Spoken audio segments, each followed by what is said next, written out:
Hi guys, I'm Yasmeen. I'm the editor-in-chief of the Diamondback. I'm here with our sports editors and football writers, Connor Letourneau and Josh Vitale. We're here to preview this weekend's game at University of Virginia. So Connor, the Terps have a chance to go 2-0 in the ACC for the first time since 2001. How important do you think this is from a confidence standpoint? I think it's huge. I mean, if they win this game, they have 4 wins. They're just a couple wins shy of being bowl eligible. And, looking at their schedule going forward, the ACC is really kind of weak this year. So, Maryland actually would have a chance to win pretty much the rest of their games outside of, Florida State and maybe Clemson. So I think it would be really important for them.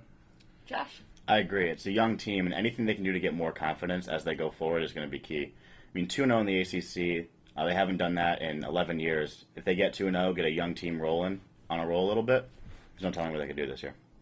Connor, the rivalry's been in full force this week from both ends. How do you think this will play into the game?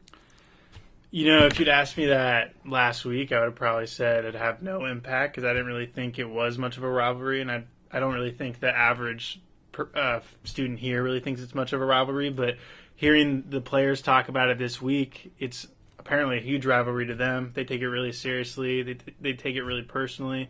And so I would not be surprised if we saw a decent amount of, fouls, maybe a little pushing and shoving here and there in the game, because they really do not like Virginia.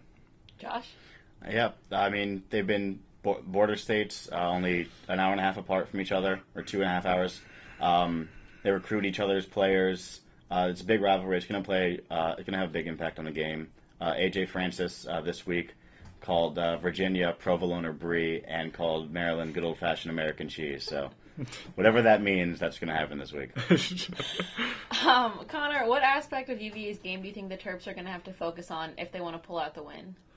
Well, pretty much the thing you always have to focus on with UVA year in and year out is their run game. They always have a pretty solid run game.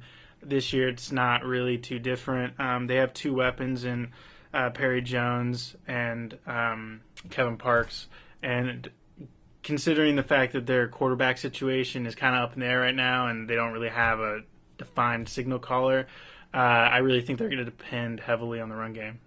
Josh?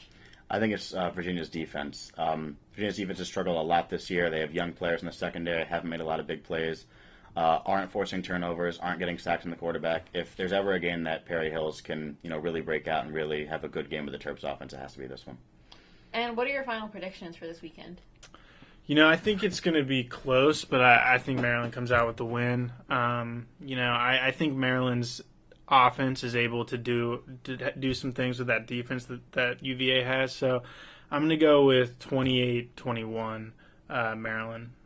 Josh, what do you think? I think it's a similar type game, as Connor said. Maryland has a chance to do a lot on offense, but I don't think they do. I think they still struggle a little bit, but they pull out the win. I'm going to say something around 21-13.